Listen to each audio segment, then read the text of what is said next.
Hello there and welcome. This is video number 5 in our series, Losing Weight on the Carnivore Diet. There is one thing in your home that has greater potential to derail the whole of your carnivore diet than anything else. It's not chocolate or cake or biscuits. It's in another room completely. You'll find them usually in the bathroom. What am I talking about? Yes, the bathroom scales.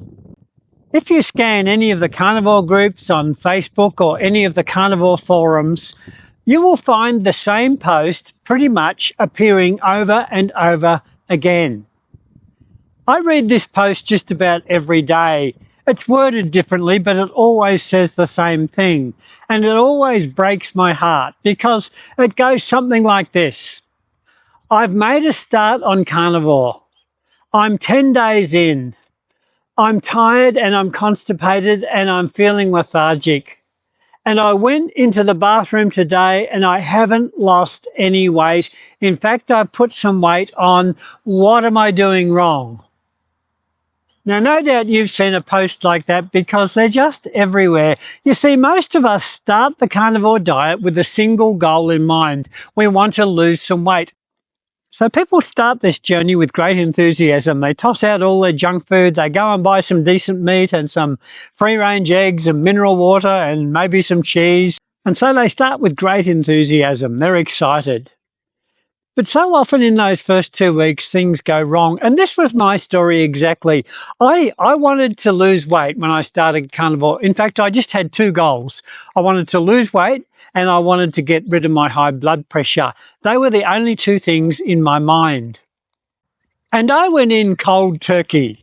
Looking back, I would have been better to do some sort of transition plan. But like so many people, I just thought, I'm going to jump in where angels fear to tread. Let's do this. I've got this. And in those first 2 weeks, I did it really tough. I remember them quite clearly. I remember just having a complete void of energy. I could hardly get off the chair. I thought this thing's meant to help with energy, and here I am feeling half dead. Then I was constipated all the time, and that's no fun at all, and it was quite severe for several days. I had headaches. I was moody. I was irritable. I was doing it tough. And then, like everybody else, I get on the scales and find I haven't lost any weight. In fact, I put on a pound. That is so demoralizing for anybody to go through. It just saps all of your morale. Your self-esteem drops to the floor and you think, I must be doing something wrong. This is not working for me. But the fact is, in those first 2 weeks of the carnivore diet, so many things are happening in your body. You've made a radical change to your diet. You've made a radical change to your whole lifestyle in many cases. And your body needs time to adjust. It's adjusting to a whole new fuel to burn. It's adjusting to a whole new eating paradigm. It's making so many adjustments, and often there's healing that's taking place over time. There's water weight that will play havoc with the scales, and so many things are going on in those first few days.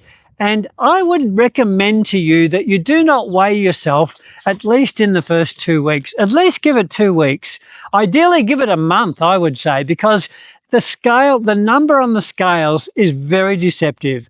And it's thrown many people right off course to the point of quitting. And I don't want that to happen to you. So play down the scales, put them away in the cupboard, get rid of them, put them out of the garage, put them out of sight, do whatever it takes to get them out of the picture.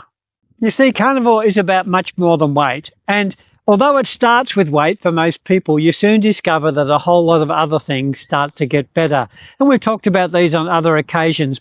So today in this video, I want to give you 5 much better things to measure than getting on the scales. Now, we all love measuring things because we want some tangible evidence that we're making progress. So I'm going to give you 5 things to measure that will give you tangible evidence of your progress without ever jumping on a set of scales. Okay, here we go. Number 1 is to take some photos. What you ought to do when you're starting carnivore is to get in the bathroom, not to the scales, but bring your phone with you and take a photo of yourself in the same clothing and in the same pose, the same light, and retake this photo at least every month, maybe every couple of weeks. And then make a special album on your phone for these photos so that over time you're going to get an accurate picture of what you looked like when you started, what you look like after 2 weeks, 1 month, 2 months, 3 months, and so on.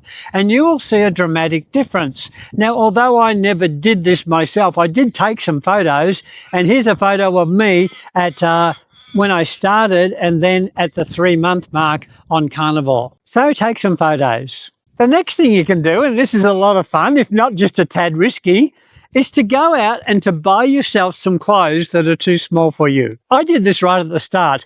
I took size 38 jeans when I first started Carnivore. So I went out to the shops and I bought some size 34 jeans and hung them up in my cupboard. I didn't buy cheap ones, I bought expensive ones. And I threw away the docket so I could not go back and change them. So I was committed. I had these size 34 jeans, and when I got them home, I laughed. I thought, I will never fit into those. But you know, just 5 or 6 weeks into Carnivore, I was wearing those size 34 jeans, and then I started to buy size 32 jeans.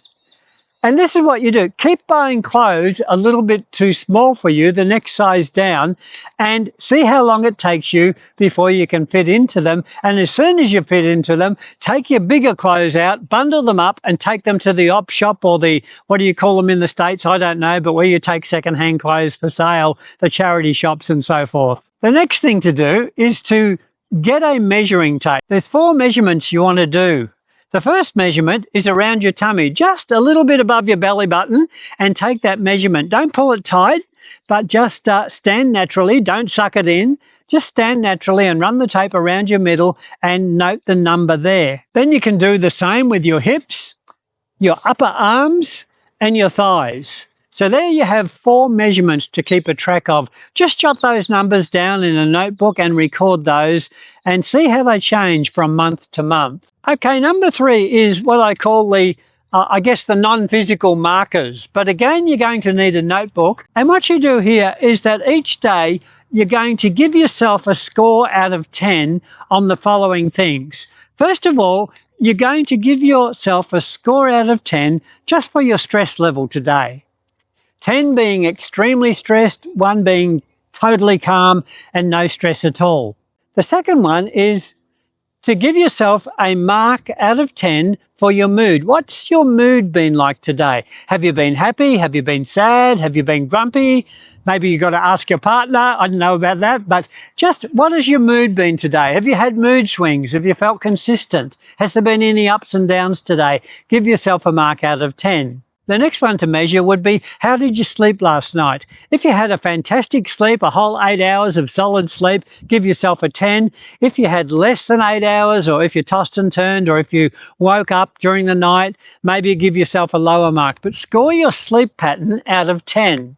The next marker to score would be your mental clarity. How much brain fog have you got today? Are you thinking clearly? Is your brain functioning normally? Are you concentrating okay? Give yourself a score out of 10. And then the last one to measure is your skin quality. Are you noticing any improvement or deterioration in your skin quality? Have you got blemishes or rashes or marks or dry skin or scaly skin anywhere? Have a good look at your skin and give your skin a mark out of 10. Then you can do this test as often as you like to see how things change. It's going to be a great measure of what's happening in your life as far as health and emotional well-being on your carnivore diet. Okay, my 5th and final suggestion is that when you start Carnivore, it's a great idea to go and have a chat to your doctor. And what you want to do while you're at your doctor is to ask for a complete blood panel, a set of blood work to be done.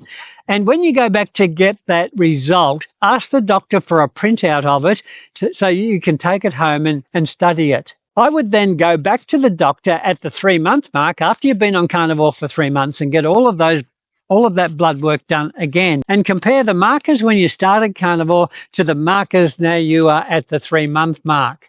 Now, I did this at the beginning. I did it at 3 months. I'm going back to see my doctor just tomorrow to get what would have been my 6-month one, but I've let it slip, so it's going to be my 8-month marker on Carnivore. I'll let you know how they go.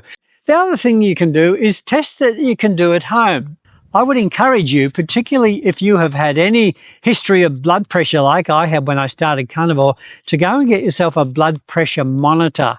I'll give you a link to the one I bought, and I would just take my blood pressure each morning and maybe at night.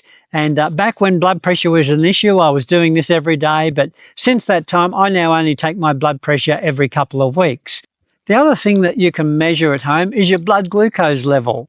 It usually involves some sort of little lance system and a little machine with a strip that you plug into the machine. Then you put a drop of blood on it and it'll tell you your blood glucose level. And I found this very helpful in the early days because it helps you know how much glucose is in your blood and how you're going. And it gives you an indication of how close you are getting to ketosis. So it's a valuable thing to measure.